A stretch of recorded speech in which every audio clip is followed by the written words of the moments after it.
Thanks for hopping on. Everyone, we got lightning round week 5, and we'll lead it off with Stephen Means from Cleveland.com. Stephen, go ahead.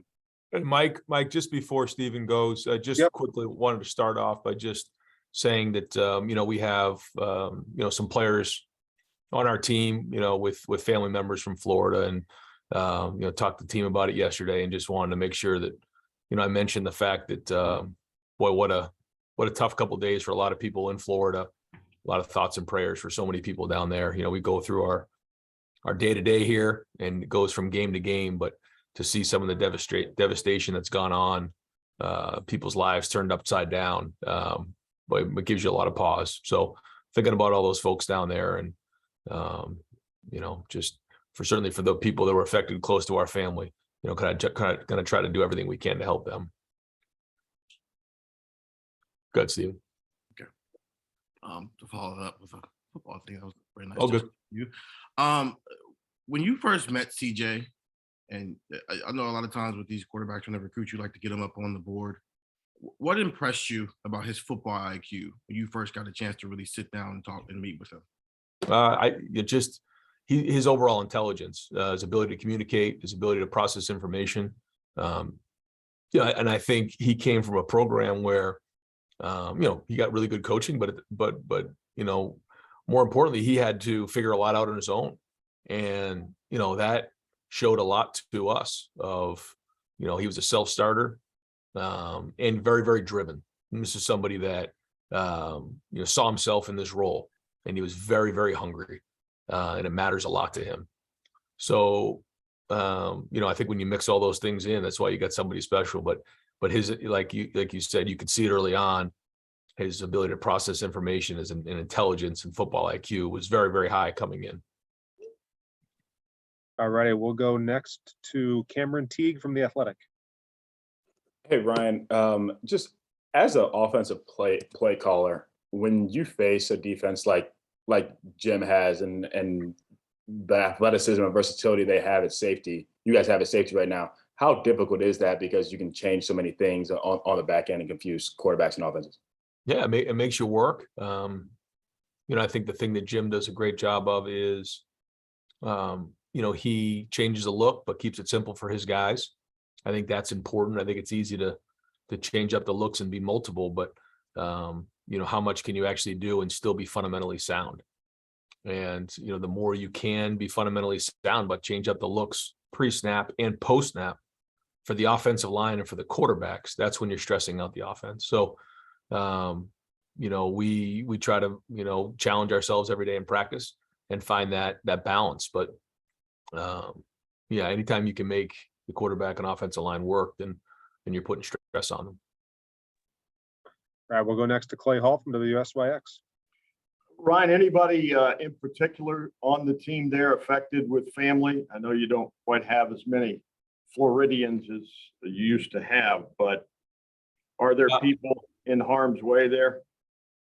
So, we, checked in with everybody and their families, and there's certainly some, in particular, I know that, Kai Stokes both his folks are first responders. So they're, trying to help as much as they can down in the Tampa area. And there's a lot of people affected. It isn't just, close friends, or, it's not just, the nuclear family, it's close friends, relatives, coaches, family members. So yeah, there's a few folks being affected. We haven't heard of anybody in life-threatening situations at this point, but I know communication in some of those areas actually isn't great right now. So we're going to keep an eye on it the best we can. Thank you. Yep. All righty, next up we'll go to Dan Hope from 11 Warriors. Hey, Ryan, with Parker now being eligible, are you guys planning to see what he can do on kickoffs, or do you like what you're seeing from Jaden in that area?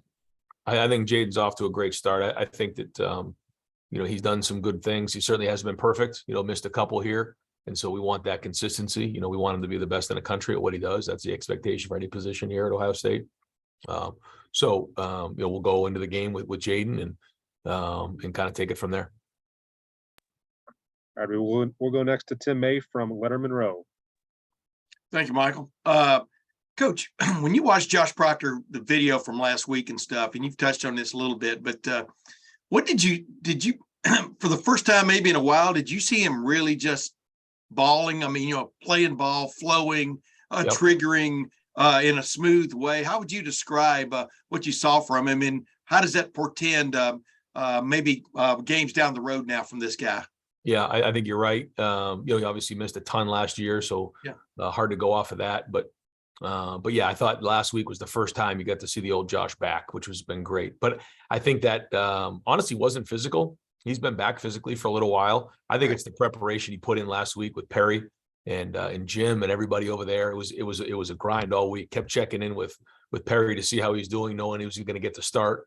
And each week it was like he's putting in the work. Coach, he's had a good day of practice. He's working. So anytime you get that kind of feedback, you kind of expect someone to play well. And he's got to stay on that discipline. He's got to bring it every single week like that. And to me, with Josh, it's always just been about the preparation for his body, mind, and soul to go play in a game. And so it was great to see him back. I think that's the proc that we think can help us reach our goals this year. And so that was great to see. And like you said, the film showed that. Thanks, man. Alrighty, next up, Austin Ward from Rivals. Ryan, with Denzel's hand, I'm sure that nobody would enjoy having a huge club on it. So I understand that part of it.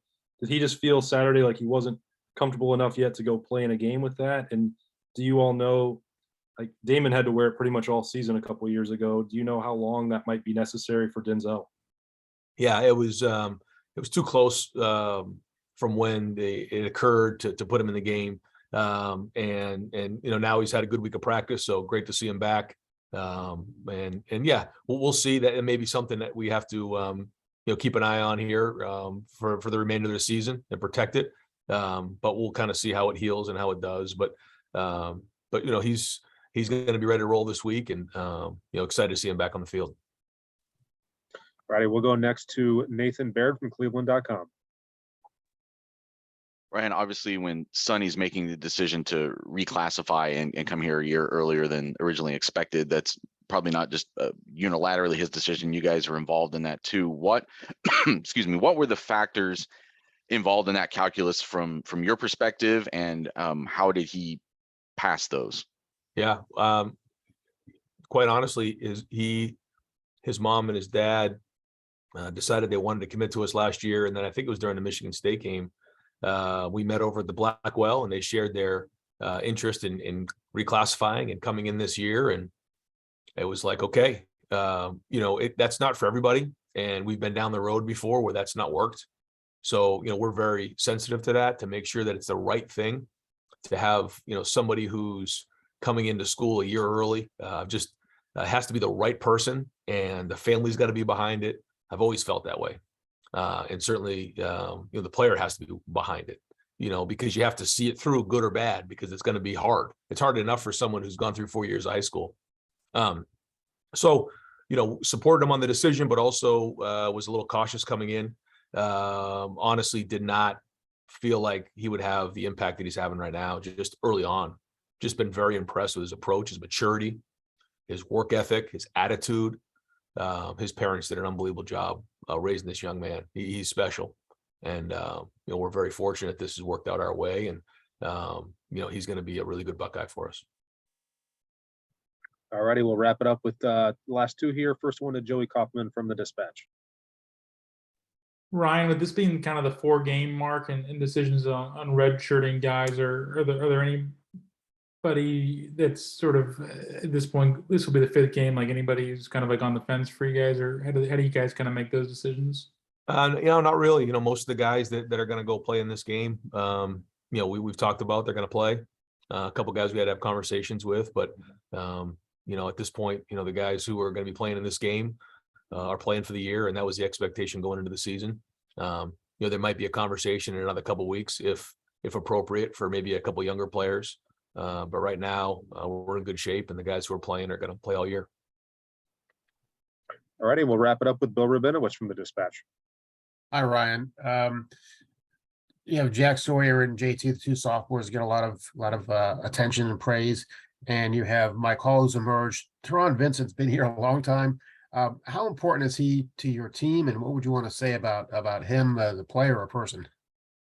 Well, I thought he played some really good football last week, ate up some double teams, was in the backfield a few times.